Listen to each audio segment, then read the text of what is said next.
Hi guys, welcome back to another video of this channel. और आज इस वाली वीडियो में हम सॉल्व करने वाले हैं आज का जीएफजी पीओटीडी, जो कि है डिविजिबिलिटी ट्री। और ये बहुत आसान क्वेश्चन है। इस वाली वीडियो में मैं आपको पूरा क्वेश्चन समझा दूंगा, फिर पूरी अप्रोच समझा दूंगा। उसके बाद समझाते समझाते हम कोड भी करेंगे, और एंड में तो मैं डिस्क्रिप्शन में रेफरेंस के लिए कोड दे ही देता हूँ।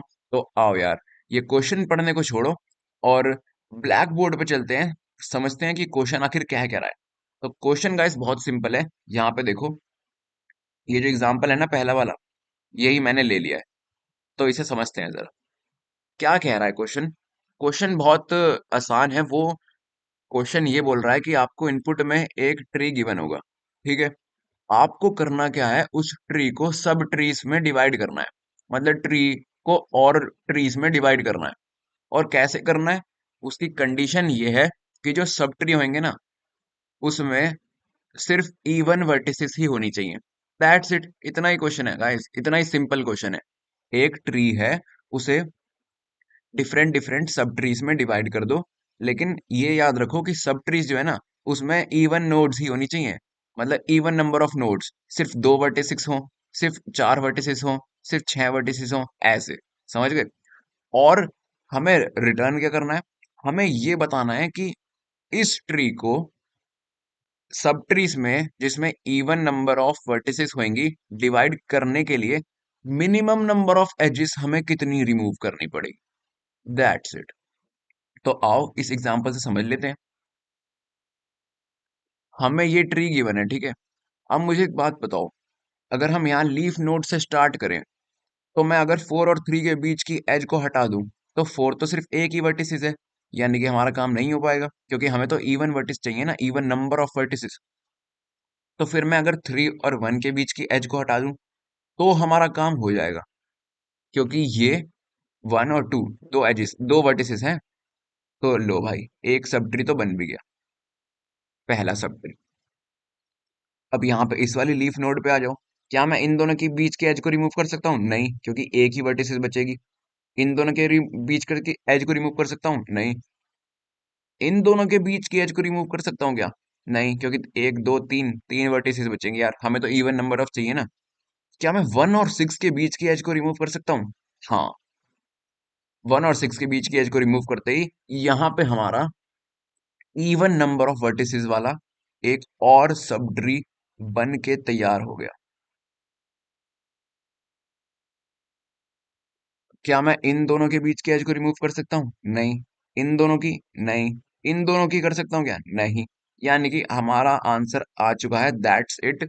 और ये मुझे बताओ कि ये करने में, इस ट्री को सब ट्रीज में डिवाइड करने में हमने कितनी एज रिमूव करी है। एक तो ये वाली एज रिमूव करी है, और एक ये वाली एज रिमूव करी है। कितनी एज है? दो। तो आंसर आ गया भैया, दो। दैट्स इट, यही था क्वेश्चन। आ जाओ वहां पे चल के भी देख लेते हैं एक्सप्लेनेशन। यही वाला एग्जांपल मैंने लिया था, यही वाला ट्री था। एक एज ये रिमूव कर दी, एक एज ये रिमूव कर दी, ठीक है। इसलिए आंसर इज 2। तो क्वेश्चन तो आपको अब बहुत अच्छे समझ में आ चुका है, क्योंकि बहुत सिंपल क्वेश्चन है। एक ट्री को सब ट्रीज में डिवाइड करना है। इस तरह से डिवाइड करना है कि सब ट्रीज में सिर्फ इवन नंबर ऑफ नोड्स ही होनी चाहिए। और मिनिमम एजेस इस काम को करने के लिए कितनी लगेंगी, यही हमें रिटर्न करना है। तो अब इस क्वेश्चन को लेकिन हम करेंगे कैसे। तो आओ यार, फिर से ब्लैक बोर्ड पे चलते हैं और अब बात करते हैं अप्रोच की। यही था हमारा ट्री, जिसमें एक ये सब ट्री बना था और एक ये सब ट्री बना था। अब यहाँ पे हम बात करने वाले हैं अप्रोच की, कि किस तरह से हम इस ट्री को, मतलब इस क्वेश्चन को सॉल्व करने वाले हैं। तो आप मेरी बात ध्यान से सुनो। क्या ये ट्री ग्राफ नहीं है? ऑफ कोर्स है। एक ट्री क्या होता है, एक ग्राफ ही तो होता है, उसमें साइकिल्स नहीं होती बस। तो क्या मैं इस ट्री को एक अनडायरेक्टेड ग्राफ नहीं बोल सकता? बिल्कुल बोल सकता हूँ। बस तो फिर एक ग्राफ की तरह ही हम इसे ट्रीट करेंगे, क्योंकि ग्राफ ही तो है गाइस ये, ठीक है। और ग्राफ की तरह ही हम एक एडजेसेंसी लिस्ट बनाएंगे। एडजेसेंसी लिस्ट क्या होती है? वही जिसमें सारी वर्टेक्स के साथ उनकी एडजेसेंट वर्टेक्स स्टोर होती हैं। तो इस ग्राफ को भी हम एक एडजेसेंसी लिस्ट में स्टोर करेंगे, ठीक है। एडजेसेंसी लिस्ट में स्टोर करेंगे। एक recursive depth first search function, एक रिकर्सिव डीएफएस फंक्शन की मदद से हम एक ग्राफ को ट्रैवर्स कर सकते हैं, ठीक है। तो हम एक तो एडजेसेंसी लिस्ट में ये स्टोर कर लेंगे। उसके बाद हम एक वेक्टर बना लेंगे विजिटेड और बूलियन टाइप का, जिसमें ये स्टोर होता है कि कोई नोड हमने विजिट, कोई वर्टेक्स हमने विजिट कर लिया या नहीं। तो जब तो इस फंक्शन को डीएफएस को हम विजिट अनविजिटेड नोड्स के लिए रिकर्सिवली चलाएंगे। और फिर क्या होगा, एक आध वेरिएबल बना लेंगे काउंट, जिसमें हम सब ट्रीज में जितनी भी नोड्स होंगी वो काउंट कर लेंगे। ठीक है। और कंडीशन क्या थी?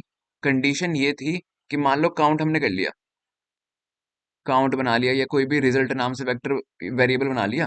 तो मान लो कंडीशन क्या थी, वर्टिसेस सब ट्रीज में इवन होनी चाहिए। तो हम ये चेक कर लेंगे कि क्या वर्टिसेस सब ट्रीज में इवन है। इवन, अगर ऐसा है तो हम एक और वेरिएबल बना लेंगे आंसर।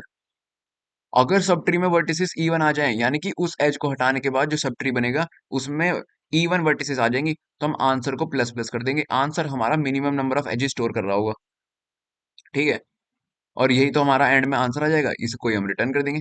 बहुत छोटा कोड होएगा, सिर्फ इतना ही हमें करना है। ग्राफ की तरह हमें इसको ट्रीट करना है, क्योंकि ये एक अंडररेटेड ग्राफ ही है। ग्राफ की तरह हम उसे स्टोर करेंगे।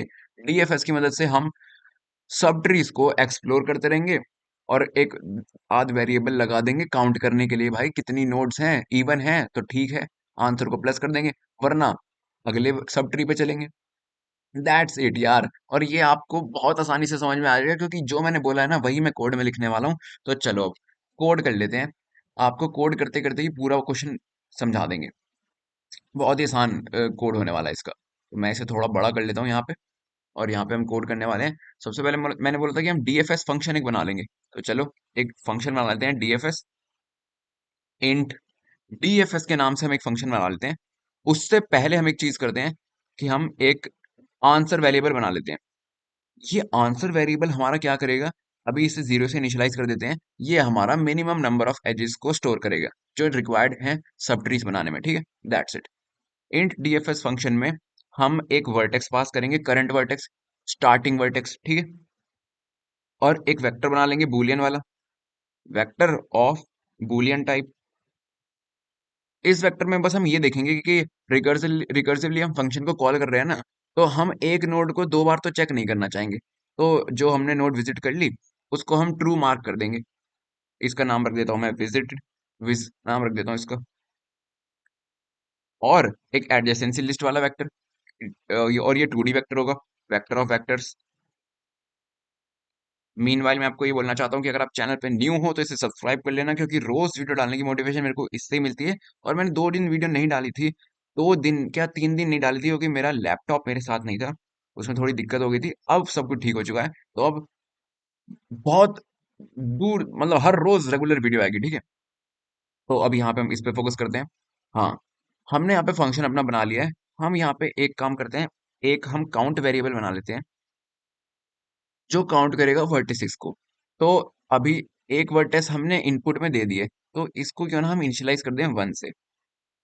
और एक रिजल्ट वेक्टर बना लेते हैं, रिजल्ट वेरिएबल सॉरी, जो काउंट करेगा number of vertices in the sub tree. तो इसे हम 0 से इनिशियलाइज कर देते हैं। और यही तो हम चेक करेंगे ना कि नंबर ऑफ वर्टिसेस इवन है या ऑड है, तभी तो आंसर को इंक्रीमेंट करेंगे। तो हमने यहाँ पे दो वेरिएबल बना लिए। तो अब हमने एक वर्टेक्स इसमें पास कर दी। ये इंट वी एक वर्टिस है जो हमने पास कर दिया फंक्शन में, यानी कि वो हम विजिट कर चुके हैं। तो जो हमारा ये विजिटेड वाला वेक्टर है, इसमें वी वर्टेक्स को हम ट्रू मार्क कर देते हैं, क्योंकि ये हमने विजिट कर ली। बहुत सिंपल तरीके से कोड चल रहा है, सब कुछ आपको समझ में आ रहा है। ठीक है। तो अब यहाँ पे हम अब मेन पार्ट ये है, अब हम सब ट्रीज को चेक करने वाले हैं कि क्या वो इवन है, क्या वो आंसर को इंक्रीमेंट करने लायक है या नहीं, even number of vertices contain करते हैं या नहीं। तो इसके लिए हम एक फॉर लूप चला देंगे। डेटा टाइप अपने आप देख लेंगे, ऑटो यू, यू से लेकर वी तक, यानी कि यू और वी के एडजेसेंट सी लिस्ट में स्टोर है ना वी। एक वेरिएबल हमने यहाँ पे यू बना लिया है, आइटरेटर कह सकते हैं, यू से वी के बीच में जो एजेस हैं। तो अब हम देखेंगे कि क्या कहीं जो वो है, अ, हमारी वर्टेक्स यू है, कहीं वो हम ऑलरेडी विजिट तो नहीं कर चुके। तो हमें नहीं करना चाहिए ये काम। तो हम यहाँ कंडीशन लगा देंगे कि जब तक ये विजिटेड ना हो ना तभी आगे बढ़ियो भाई, जब तक ये विजिटेड ना हो यू वेटिस। और यहाँ पे अब हम रिकर्सिवली हमारा ये डीएफएस फंक्शन को कॉल करने वाले हैं। डीएफएस फंक्शन हमारा जो number of vertex in the sub tree है ना, वो रिटर्न करने वाला है। तो इसको हम रिजल्ट में स्टोर कर लेते हैं, result is equal to DFS. और इसमें क्या डालेंगे हम, यू, कौन सी वर्टेक्स हम भेज रहे हैं, यू। फिर वेक्टर है विजिटेड और नॉन विजिटेड, तो अभी इसमें हम विजिटेड वाला वेक्टर डाल देंगे। और एडजेसेंसी लिस्ट में क्या नाम है हमारा, एडीजे नाम है हमारे वेक्टर का, तो वो डाल देंगे, दैट्स इट। यानी कि अब रिजल्ट में नंबर ऑफ एजेस आ चुकी हैं, नहीं नंबर ऑफ वर्टिसेस आ चुकी हैं सब ट्री में। तो अब जो हमारी मेन कंडीशन है वो हम चेक कर लेंगे कि क्या नंबर ऑफ वर्टिसेस जो सब ट्री में है वो इवन है। ये हम कैसे चेक करते हैं, मॉड टू करके। Mod two equal to zero अगर है तो यार सही है ना, फिर तो इवन ही तो चाहिए हमें, तो आंसर को प्लस प्लस कर दो। लेकिन अगर नहीं है, एल्स, तो उस केस में आगे बढ़ जाओ, काउंट को प्लस कर दो रिजल्ट में, मतलब काउंट में रिजल्ट को प्लस कर दो और यहाँ पे रिटर्न कर दो काउंट। क्योंकि ये डीएफएस फंक्शन यहाँ पे हमने देखो कॉल किया है, क्या रिटर्न कर रहा है, काउंट ऑफ वर्टिसेस। तो रिटर्न काउंट, दैट्स इट, ये फंक्शन खत्म भी हो गया। और यही पूरा कोड खत्म हो गया गाइस। नीचे तो बस हमें ये सब इनिशियलाइज करने हैं जो हमने इस हम डीएफएस फंक्शन में पास करने हैं। यहाँ पे थोड़ा ज्यादा बड़ा हो गया है, तो इतना सही है। ओके, तो चलो यहाँ पे हम वही वेक्टर्स बना लेते हैं। सबसे पहला कौन सा वेक्टर हमारा होने वाला है, वो एडजेसेंसी लिस्ट वाला 2D vector, vector of vectors. बहुत ही इजी क्वेश्चन था गाइस ये। हमें बस सब ट्रीज में चेक करना है कि इवन एजेस हैं या नहीं। इंट,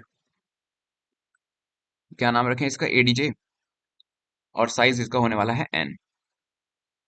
फिर एक बूलियन वेक्टर बनाना पड़ेगा विजिटेड और अनविजिटेड नोड्स के लिए, वेक्टर ऑफ टाइप बूलियन, और इसका नाम रख देंगे विज। और इनिशियली तो सारी की सारी वर्टिसेस अनविजिटेड ही हैं, तो इनिशियली स्टोर कर दो इसमें फॉल्स। एकदम सिंपल तरीके से मैं कोड लेके जा रहा हूँ लाइन बाय लाइन आपको समझाता हुआ, ताकि आप कहीं भी अटको ना, ठीक है। और ये जो हमारा अब हमने एडजेसेंसी वेक्टर बनाया है, इसमें ग्राफ को स्टोर भी तो करना पड़ेगा ना। फॉर डेटा टाइप अपने आप देख लेना, ऑटो आई, और ये जो एजेस वेक्टर है इस पे ट्रैवर्स करेगा। ये तो सिंपल ग्राफ में ग्राफ को स्टोर करने वाला कोड है, एजेस, ठीक है। और अब हम यहाँ पे क्या करेंगे, सेकंड वर्टेक्स एज आई की जो है उसको ऐड कर देंगे adjacency list of first vertex में, एंड वाइस वर्सा, यानी कि एडीजे आई 0 -1। इसमें हम पुश बैक कर देंगे हम। यहाँ पे मैंने ये कर्ली ब्रैकेट क्यों लगा दिया,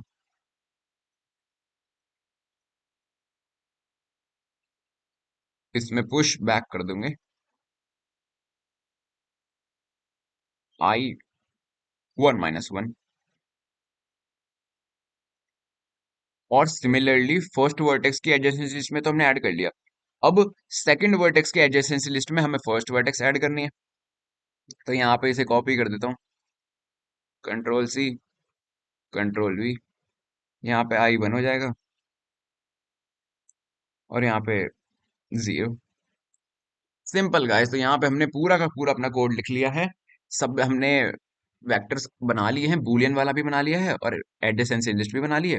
तो क्यों ना अब हम अपने फंक्शन डीएफएस को कॉल कर दें और इसमें पास कर दें 0, जीरोथ वर्टेक्स पे हम जाएंगे और अपना ये वाला लिस्ट, बूलियन वाली और एडजेसेंसी लिस्ट, और आंसर को रिटर्न कर देंगे एंड में। और क्या, रिटर्न आंसर। वापिस ऊपर आ जाओ गाइस, काम हो गया है। और एक बार कंपाइल एंड रन करके देख लेता हूँ और फिर हम सबमिट करेंगे कोड को, क्योंकि ये बहुत इजी कोड है, एकदम बेसिक से लेके मैं आपको चल रहा हूँ, तो मेरे ख्याल से कोई गलती तो होनी चाहिए नहीं। मीनवाइल अगर आप चैनल पे न्यू हो तो चैनल को सब्सक्राइब कर देना, क्योंकि मैं रोज ऐसी ही जीएफजी पीओटीडी की वीडियो डालता रहता हूँ और पजल्स भी डालता रहता हूँ शॉर्ट्स में, जिससे आपको आपका ब्रेन इवॉल्व करने में हेल्प मिलेगी। और यहाँ पे कंपाइलेशन एरर है, क्या है, कहीं पे हमने सेमी कॉलन लगाना भूल गए हैं। कहाँ पे? रिटर्न आंसर पे ही हम सेमी कॉलन लगाना भूल गए हैं, बताओ। जल्दी हो जाओ, अब कंपाइल करके देखिए यार। और ओके, यहाँ पे कंपाइल एकदम बेहतरीन तरीके से हो चुका है। अब यहाँ पे हम इसे कोड को सबमिट कर देंगे।